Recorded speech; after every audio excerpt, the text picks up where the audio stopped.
This is your Thursday Daily Delivery. I am Michael Rand. How's everyone doing out there today? Plenty to get to on today's show. In just a little bit, I'll be joined both by Star Tribune Minnesota United beat writer Jerry Zgoda and Minnesota United midfielder Wil Trapp for a Minnesota United season preview of sorts. They play their first game on Friday, first game of the season in Seattle. Home opener a little over a week from now, but exciting season for the Loons coming up. They had the big year last year, came very close to making it to the MLS Cup final. We will see if they can take another step this season. But first, what did I miss? I hope you missed the Twins game. Twins games, I should say. They got 2 losses for 1 yesterday. Those 7-inning doubleheader against Boston, falling in both of those games like 3-2 and then 7-1, I think was the final score in game 2 of that doubleheader. 5-7 on the season now, 5-game losing streak. So right at the jump here, I want to talk about what is wrong with the Twins, or maybe a better question, is anything really wrong with the Twins, or is this just a kind of a blip on the radar? And there's a couple different ways you can look at it, right? One way is that they've kind of had some bad luck. A bunch of their losses have been close. If you look at their expected wins, they should be 7-5 right now. They've outscored opponents this season by 12 runs over the span of 12 games. Usually that adds up to a better record than 5-7. The problem is they've lost a lot of close games. I think they're 2-6 in games decided by 1 run or 2 runs, and one of those games, of course, coming yesterday in game 1 of that doubleheader against Boston, the 3-2 loss. So, got to decide, and they've had a lot of blowout wins too, 15-6, 10-2, 8-2. So, a lot of their wins have been lopsided, a lot of their losses have been close. Even that 7-1 game yesterday was close because they would have had 1-0 in the 5th inning, and that's only a 7-inning game, so that feels like, 1-0 in the 7th inning of a normal game. So, part of the problem is they've been bitten by baseball's weird rules. That's not an excuse, it's just a fact, right? They've lost 3 games in these weird extra inning, 10-inning games. They've lost 2 games in these 7-inning doubleheaders. Everyone's got to play by the same rules. I'm just saying those are not, real. Those aren't real games to a certain degree, but they count the same in the standings. At least the official standings, they count the same. But bigger picture, I think the thing that I would say at this point is the Twins' greatest strength is also potentially their biggest flaw. I would say what I mean by that is they do pretty much everything well. And we've talked about this on the podcast before a couple different times, but if you look at, I think the statistics so far this season bear this out.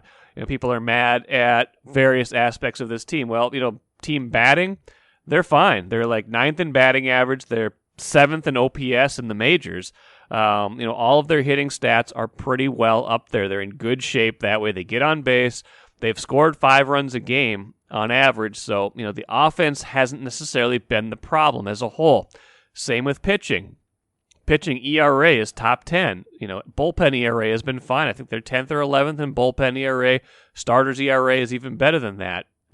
Fielding, they're okay. The defense has been fine. They've made some critical errors, but overall they haven't made a lot of errors. I think they're 5th in the American League in errors this season. So you add it all up, not one thing is going particularly wrong. They've had some meltdowns in the bullpen at inopportune times, but if you look overall statistically, they've been a pretty good team. But that's also their flaw. They don't do anything exceptionally well, and I think that can hurt you in a close game. I think that can, as much as that can keep you in almost any game, and they've been in pretty much every game they've played this season, it can be a detriment when a game gets close. You don't have that one thing that's just going to carry you over the top and take you to a win. Now, what I'm trying to decide is this just a small sample size, and they do have players like that. They are going to have a player that's going to get that clutch hit. They are going to have that shutdown bullpen arm. They are going to have that starting pitcher that says, you know what, we're pitching more than 4 1/3 innings today. We're going to go deeper into this game and take this game by storm. I don't know yet. I tend to think that they're going to be okay. I tend to think this is a blip and not something to really panic about. But at 5-7 right now, it sure doesn't feel good. Let's talk about the Wild quickly at the jump here, too, because otherwise we wouldn't be talking about many wins lately. Wild 5-2 over Arizona on Wednesday afternoon. a game where everything seemed to kind of click. They get Marcus Foligno back. The goaltending from Cam Talbot is good. The power play is good. Kind of everything we talked about on Wednesday's show with Sarah McClellan came to fruition. The chemistry looked good. No deals at the trade deadline, but this still looks like a team that is going to wind up in the playoffs.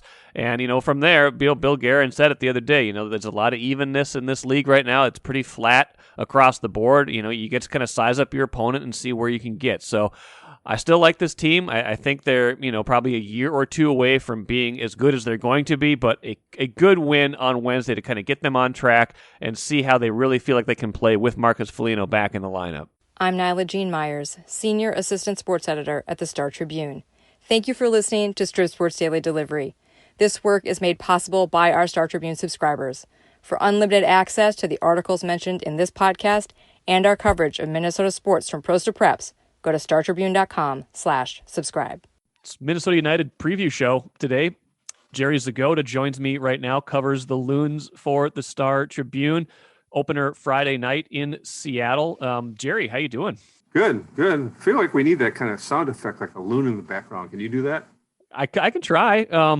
We'll see. I'm sure there's some good loon calls out there. Maybe maybe I don't think for copyright purposes I could play Wonderwall, but for other reasons, maybe we can mix in some sound effects. I'm excited for this year. I got as a lot of people maybe know, I covered a decent amount of soccer back in the day when this was the Minnesota Thunder. That was when that was the pro team in town. That was a step below Major League Soccer. And then, Minnesota United comes into the MLS, and, the first couple years feels a little bit like a test run. They're still playing at TCF Bank Stadium. They don't maybe have the best roster, and they make the playoffs in 19. But last year, even in the pandemic with the weird year, just getting Reynoso into the mix boosted my interest level in this team, both just casually and professionally. And I think that maybe has happened for other people as well. So Jerry, maybe right off the bat here, I want to get your thoughts on, kind of year two of Reynoso and, the supporting cast around him. Can he, where is he in this market and his transcendence and in this league? And, can he get even better this year based on how good he showed he can be, at the end of last year? Well, that is the question. He comes in and he's plays maybe 12 games, comes in end of August, plays September, October, November, gets him within a minute basically of the MLS Cup. And now with a full training camp, that's the question. Can he be better?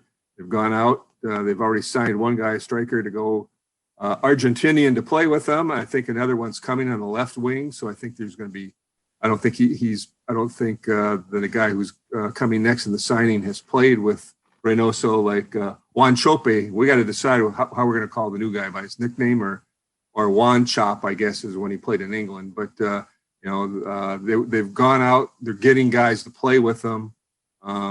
Certainly the talent level's gone way up. And, usually a team, when they make kind of a burst ahead like they did last year, they got within a minute of the MLS Cup. A lot of times the next year they kind of take a step back, but they've gone out and, added some players and spent some more money and, really have kind of bolstered this roster in just about every position, where there's at least probably two guys, sometimes three at every position. They've gotten, a couple players in their 30s, a couple guys coming in their mid 20s. So they've got really kind of a nice mix of things. Now we'll see how Adrian Heath puts it all together. It's hard too, because of those first years of MLS, it was maybe hard for myself, for other, supporters of the club to be patient, as they were kind of like, well, we're not going to take shortcuts. We need to kind of build this thing up. But you're right. Now that they've had some of that success, made the postseason 2 years in a row, made that playoff run a year ago, now you are starting to see some of those pieces come into place. And we were talking before the segment started, they've got a lot of new players this year, a lot of new faces, especially for a team that had the level of success it had last year, right? Yeah, I was just going down and counting them on my list, and there's at least 12, maybe one or two more once they're all done. They've got basically two more signings, I think, coming that they haven't announced yet. But, they've added a couple. They traded up to get a couple draft pick guys who had injuries, and they saw sort of top 10 talents, and they got them in the draft, 17th and 18th overall. They went out and got a couple veterans. They got a guy like Callum Montgomery, who was a fourth overall pick in the league maybe 3 years ago and never really busted into the Dallas system. And I don't even think has played an MLS game, but certainly had talent the year. I mean, he was taken ahead of the year that the Loons took Dane St. Clair and Hassani Dotson. So, some people thought he had some talent. And, the guys like Juan Agudelo and Nico Hansen, guys who've been in the league, who are depending on injuries, they just got the depth now where if you're going to have players going away to international team duty, they're not going to have so many holes coming, waiting for those guys to come back from overseas. Yeah, for sure. And as we've seen some training, we've seen some, early preseason matches. We watched them last season. Do you have a sense yet of identity of this team short of, this is, attack built around Reynoso? What when we see them on the field for the first time, what do you imagine we'll see? I don't need you to get super technical, like formation wise, but like, what do you think will be the identity of this team once they get settled in? Well, I think, as you said, a lot of it will be Reynoso. I mean, a lot of it's going to be built. The attack's going to be built around him, but they've gone out and got other guys like, I think you talked to recently, Wil Trapp, a guy for that number 6 position, where Ozzie Alonso's played the last couple of years, and Ozzie's back, but, he's 35. So how much, I'm sure he'll still play well, but they went out and got a guy who Adrian Heath just completely praises as calls him a continuity player, a possession player. So, they're a team that's kind of strengthened all over the place, but all over the pitch, all over the field. But I think it's really going to be Reynoso's team, particularly if he can pick up and take it another notch from where he left it off last year. Even if he's merely as good as he was last year, I imagine his recognition level within the league and in this market will only continue to grow, because he was, playing at, let's be honest, pretty close to an MVP level, I would say, from what we saw towards the end of last season. How much, you've covered a lot of different sports, a lot of different teams in this market.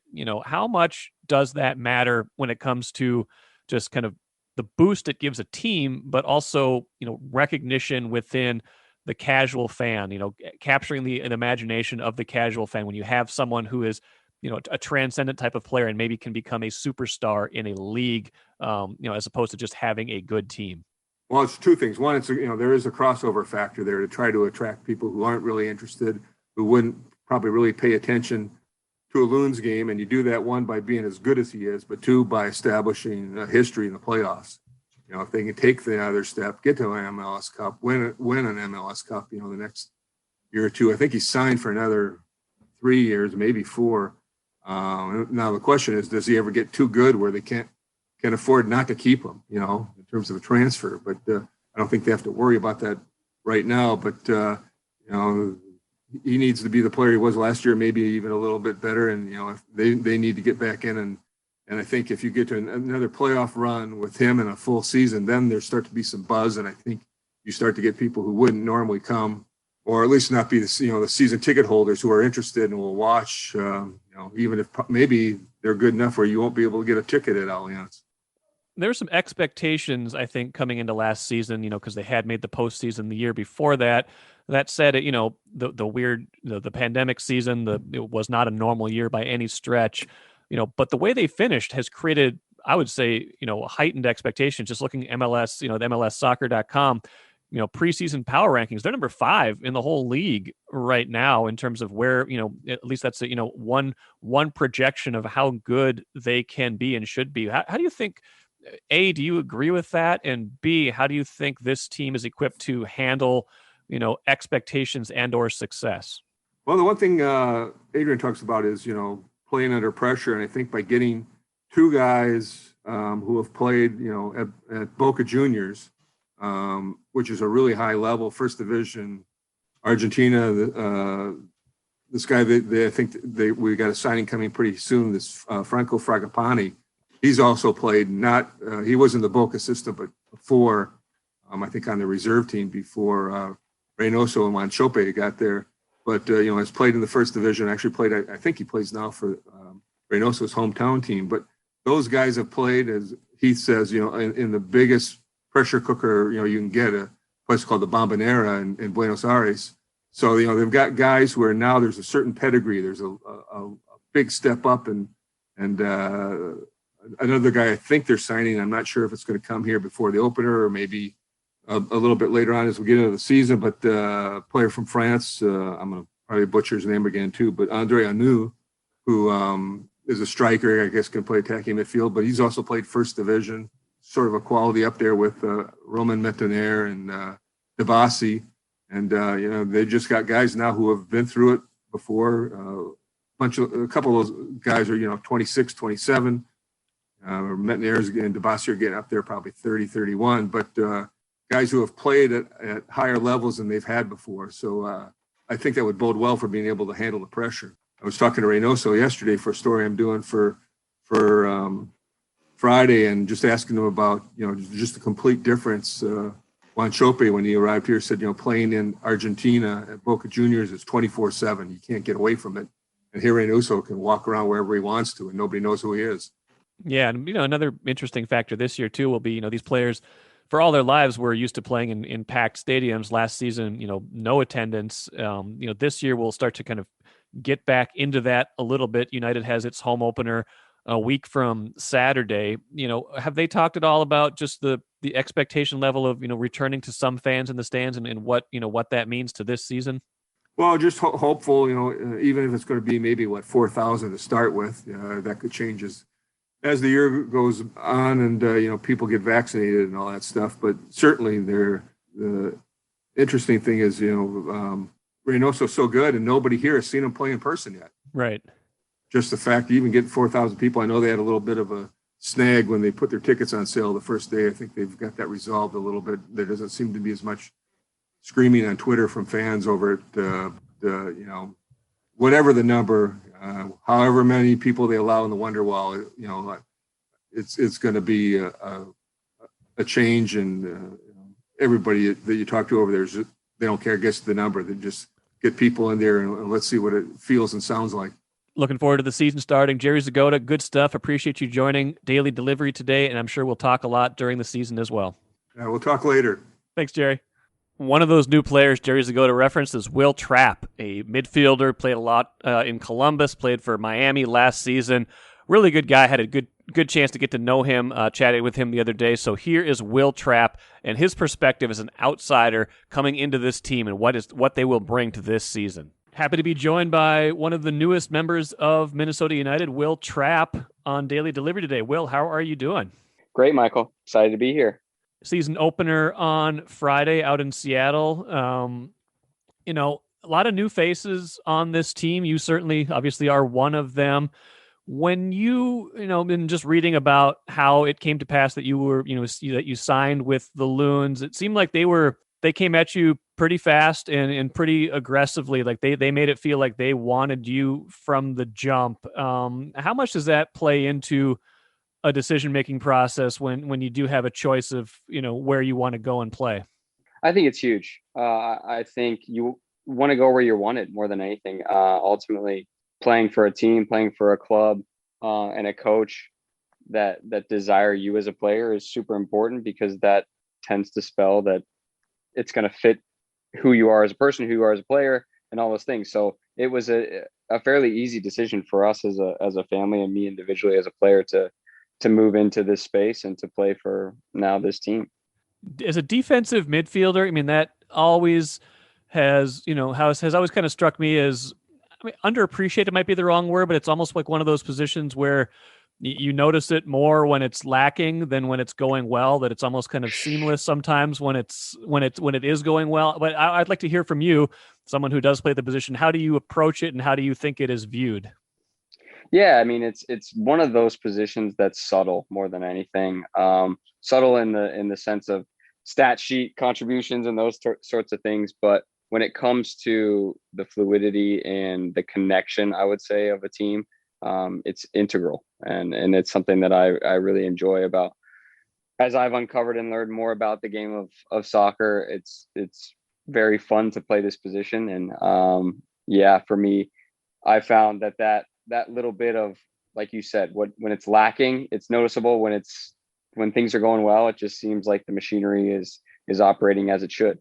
Given that it's that type of role? Is it take a while to get chemistry with teammates? Have you been able to feel like, with the amount of training you have had so far, that you're in sync with the starting 11, or do you feel like there's going to be some adjustment as you get to play these matches for real now? Well, I think what was great for me was because of how the courtship happened with Minnesota United in the offseason, I was able to watch a lot of the games and see the playoff run, albeit unfortunate how it ended, and really kind of be able to visualize myself within the group. And as it's transitioned out to being obviously through preseason, it's just been something where I feel like the guys have been incredibly receptive, and Adrian as well, and the staff just being very helpful for me getting to know and learn the guys as well as what's expected, but then ultimately getting on the field and then being able to forge those connections and that chemistry. And I think it's gone fairly well so far. The preseason for us was fairly successful, albeit preseason's preseason. And really, we want to just see how Friday shapes up and then moving into the rest of the season. Having had a chance now to train and like you said, watch some of their, the matches from 2020. What's your impression of the overall roster? It seems like there's a lot of talent here. And, obviously, we know about Reynoso. Just your impressions of what you've seen from other players that are going to be around you. Yeah, I think the first thing I noticed was the quality of the group as a whole, as well as the connection and the feeling of the culture of the group. Guys actually enjoy being around each other and actually enjoy training and working. And there's a competition, and that's necessary for professional sports, but there's also a good spirit amongst the group across all positions. And I was very thrilled and excited to be a part of a group that's humble, that works hard, and wants to continue to learn and progress from where they were last year. Yes, guys like Emanuel and Robin Ludd, who had a standout year last year as well, Ethan Finley, the attacking group, have shown tons and tons of potential and quality. And I think we've only just gotten stronger from a year ago. You know Ethan pretty well, right? From your days in Columbus, is that right? Yeah, Ethan and I played together 5 years in Columbus. So yeah, very close friends. So fun to reconnect with him and be in obviously a different place, but still have the same connection. So that's been a really fun one for me and helped me kind of get my feet under me pretty quickly. You coming in and, ostensibly maybe not, it's not honestly a 1-for-1 substitution, but you're going to play a role that Ozzie Alonso has played a lot in recent years. He's still on the roster. Does that create complications? How do you kind of adjust to a roster where, the spot you're taking is still, the person is still here essentially? Yeah. I mean, it's ultimately all you can do as a soccer player is go out, train, work hard. And when you have your opportunities to play games, you play well. And there's nothing I can say outside of the respect I have for Ozzie, his career, his success here in Minnesota, as well as in Seattle. I mean, he's someone that I still look at as a huge benchmark for the position across the league. And watching him every day in training, I'm picking up things as well, which has been fun. So it's the coach's decision ultimately. But we as players, I think, have adapted to the competition aspect very well. You have a lot of playoff experience, including a run to the MLS Cup final in 2015. I think people can overrate that experience. That said, this is a team that got really close to that spot last season. Did you get a sense that was, a key selling point, that you're someone who has been in those pressure situations and can handle those things, dating back to, appearances with Columbus and, along those lines? Sure. I mean, I think the aspirations of this group are to move past the level that they were at last year. And that's obviously making it to an MLS Cup and hopefully winning the MLS Cup. But anytime you add experience to a roster, as well as guys that have been in those positions, I think it bodes well for the group, just because you can find your footing more easily when the pressure situations come up. And as well as I think there's a good group of leaders already within this team that are able to usher along the young players that maybe don't have that experience. The year after you went to the Cup final with Columbus, what did that year feel like? I'm sure there's heightened expectations. There's an urgency within a group when that happens. Do you remember much about that season and how did it feel differently? And will the Loons feel differently this year, do you think, because of how close they got last year? Yeah, I think it's a balance. It's a balance in the sense of you can't sit there and just automatically assume that because we were so close that it will happen once again. The level of effort and focus and application for the group will need to be even more than it was last year. And I think for our group in 2016, after losing an MLS Cup, I don't think we did a very good job of realizing how hard it is to get there. I mean, taking things for granted was a big issue that we had that season. And I don't think I felt that at all from this group this year in preseason, but it was definitely something that I went through and struggled through as a teammate in 2016, because now you feel, oh man, we were so close. We lost 2-1 and we gave up 2 poor goals early on in that MLS Cup. Now it's just, all we have to do is just keep doing what we were doing and we'll be back. And that's not the case, because teams get better every single year and they reload and continue to improve. And that's what this group will have to do again. A couple more things for you. One is, maybe a hard question since you haven't even played a regular season match yet, but, just through, knowing what this roster has, it's some of the early season training. Do you have a sense yet for what this team's identity will be, or, what will, when things are going well for this team, what will be driving that? Yeah, good question. I think there's a styminess of the group to be difficult to play against, whether it's with the ball or without the ball. That was a hallmark of a year ago, but even more so, I think when this group's playing well, it's on the front foot, attacking, and going at the opponent. It's not relaxing. It's not sitting back, resting on any laurels, and it's involving danger players in dangerous positions. So getting a guy like Reynoso in danger spots to create, getting guys like Robin Lod and Ethan Finley running off of him where he can be at his best, connecting and finding passes. All of those things will bode well for the group. And if we're doing them, we will be, I think, a fairly successful, if not very successful team in this season and make a run at what we want. Well, I got to ask you too. I understand you had some a fine singing performance in Orlando. Is this? Can you tell me a little bit more about that? Because I have to ask that because Eric Durkee, your wonderful PR manager, jumped in and had to mention that to me before we got started. Yeah, Dirks threw a little grenade for me to fall on here. We have it's pretty common amongst all teams I've ever been on, is if you're a new player, there's kind of a talent show that you have to go through. And ever since I was little, I mean, the Von Trapp family singers was kind of our mode to follow, I guess. My dad always jokes that we were the stable boys for the actual Von Trapp family, but I've been decently inclined with being a singer. My sister and brother are actually significantly more talented than I, but yeah, it comes out when those talent show things have to happen. What did you sing? Can you tell me what you sang? I'm not going to put you on the spot and make you sing it necessarily, but thank you very much. I always go acoustic. I don't like to do music just because I like to kind of riff a little bit. I did an Uncle Kracker song, Follow Me, which is super easy, and got the guys involved with it as well. So tried to play up the crowd here. But yeah, they seem to enjoy it. It was fun. I mean, all the guys, you can see some people sweating, some people nervous, some people really just go for it. So it's always a good team building thing. Awesome. Well, maybe you'll steal the show again this season. We'll see. First game Friday in Seattle. Wil Trapp, thanks so much for joining me today, and good luck the rest of the season, okay? Appreciate it.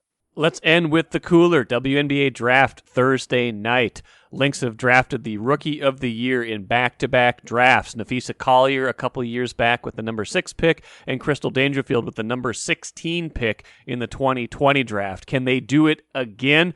Hard-pressed to think they will, just because their draft position is number 9. I know they got it out of the number 16 pick last year in the second round, but that's unusual in WNBA. Plus, Cheryl Reeve is also kind of telegraphing that it doesn't seem like this player is going to play a whole lot. But you never know. They've had great success drafting in the last couple of years, so we'll see what they wind up with the number 9 pick in the draft tonight. Gophers women's volleyball plays Georgia Tech, second round of the NCAA volleyball tournament. I'm completely disoriented. I've covered this tournament a bunch of times in the past, including a trip to the championship match in 2004.